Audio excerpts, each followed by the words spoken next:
Uniform civil code ملک اور ملت دونوں کے خلاف ہے۔ ملک کے خلاف اس طرح ہے کہ اس ملک میں مختلف مذہب اور تہذیب کے ماننے والے لوگ رہتے ہیں۔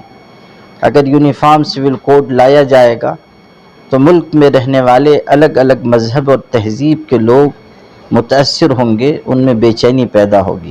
اس ملک میں ٹرائبلس آباد ہیں، SC ST OBC کے لوگ ہیں، کرسچنس ہیں، سکھ ہیں، مسلمان ہیں۔ ان سب کے اپنے اپنے طور طریقے، کسٹمز اور ان کے ریت رواج اور مذہبی اور تہذیبی روایتیں ہیں جن پر وہ عمل کرتے آئے ہیں، اور عمل کرنا ان کے لیے دستوری حق ہے۔ اب اگر اس دستوری حق کو واپس لیا جاتا ہے اور یونیفارم سول کوڈ لایا جاتا ہے تو اس سے ملک میں بے چینی پیدا ہوگی۔ یہ یونیفارم سول کوڈ ملت کے خلاف اس طرح ہے کہ احکام شریعت پر عمل کی گنجائش یونیفارم سول کوڈ کے بعد کم سے کم رہ جائے گی۔ عدت، نکاح، طلاق وغیرہ کے شرعی احکامات میں مداخلت ہوگی۔ اسی طرح وراثت، وصیت وغیرہ کے معاملات کو بھی یونیفارم سول کوڈ کے تحت لایا جائے گا، جس سے احکام شریعت مجروح ہوں گے۔ ہماری ذمہ داری ہے کہ ہم یونیفارم سول کوڈ کے سلسلے میں صاف کہیں کہ ہمیں یہ منظور نہیں ہے، اور لا کمیشن آف انڈیا نے جو جواب مانگا ہے، جس کی تاریخ 14 جولائی مقرر کی ہے، ہمیں چاہیے کہ ہم ای میل کے ذریعے زیادہ سے زیادہ جواب دیں۔ All India Muslim Personal Law Board نے اس سلسلے میں ایک QR کوڈ اور لنک بھی جاری کی ہے، جس کے ذریعے جواب دینا آسان ہے۔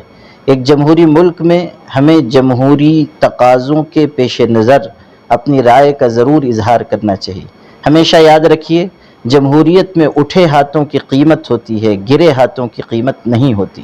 ہمیں اپنی بات مضبوطی سے رکھنی چاہیے اور لا کمیشن آف انڈیا کو ای میل کے ذریعے زیادہ سے زیادہ جواب بھیجنا چاہیے۔ واضح رہے کہ 14 جولائی اس کی آخری تاریخ ہے، آج اور کل کا دن ہی باقی بچا ہے۔ تمام لوگوں سے گزارش ہے، خاص طریقے پر ہمارے شہر کے لوگوں سے، کہ اس سلسلے میں توجہ دیں۔ ائمہ، علماء، سماجی کارکنان، سیاسی پارٹیز کے رہنما اور تمام مخلص لوگوں سے میری گزارش ہے کہ آپ سب اس ذمہ داری کو اچھی طرح انجام دیں اور دلائیں۔ اللہ آپ کو اجر عطا فرمائے۔